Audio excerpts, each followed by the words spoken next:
Assalamualaikum warahmatullahi wabarakatuh. Saya Sri Sakila Agustiani Doe. Di video kali ini saya akan menjelaskan mengenai struktur dan jenis-jenis jabatan manajemen pendidikan atau administrator pendidikan. Yang pertama, jabatan struktural. Jabatan struktural menurut pasal 1 angka 10 Peraturan Pemerintah Nomor 9 Tahun 2003 adalah suatu kedudukan yang menunjukkan tugas, tanggung jawab, wewenang, dan hak seorang pegawai negara sipil dalam rangka memimpin suatu satuan organisasi negara. Dalam Undang-Undang Nomor 5 Tahun 2014, jabatan struktural dikenal dengan istilah jabatan pimpinan tinggi. Jabatan struktural dimiliki oleh pejabat dalam struktur organisasi tertentu. Kedudukan jabatan struktural bersifat hierarkis atau bertingkat-tingkat dari tingkat dengan urutan jabatan struktural terendah hingga tertinggi.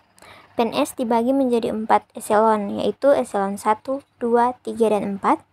Jabatan struktural dibagi dalam tingkat pusat dan daerah.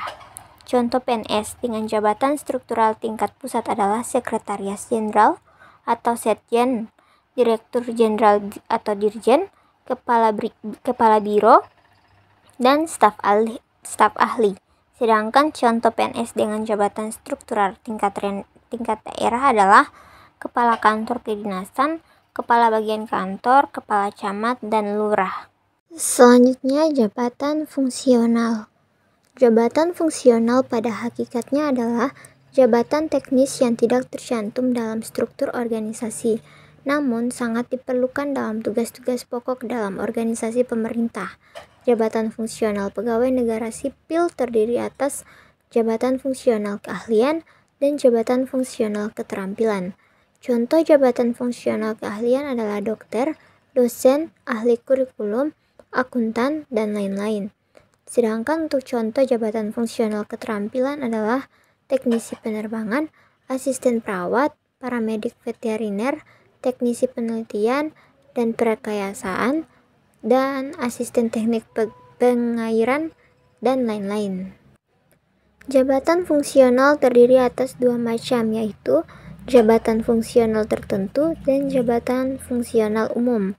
Jabatan fungsional tertentu merupakan jabatan yang membutuhkan pemenuhan syarat sistem angka kredit untuk memperoleh kenaikan pangkat.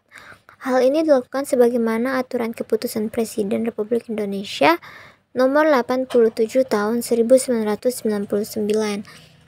di mana jabatan fungsional keahlian tertentu merupakan sebuah pekerjaan fungsional yang memiliki tugas atas kemampuan ilmu pengetahuan dan teknologi sesuai keahliannya.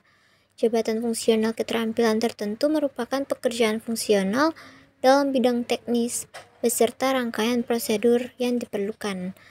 Kemudian untuk jabatan fungsional umum.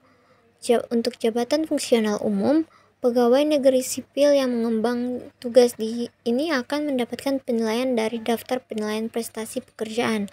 Namun, untuk saat ini kebijakan telah berganti menjadi jabatan pelaksana.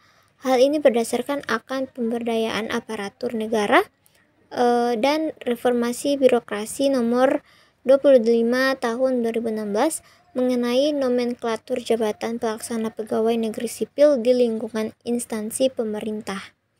Sekian materi yang dapat saya sampaikan.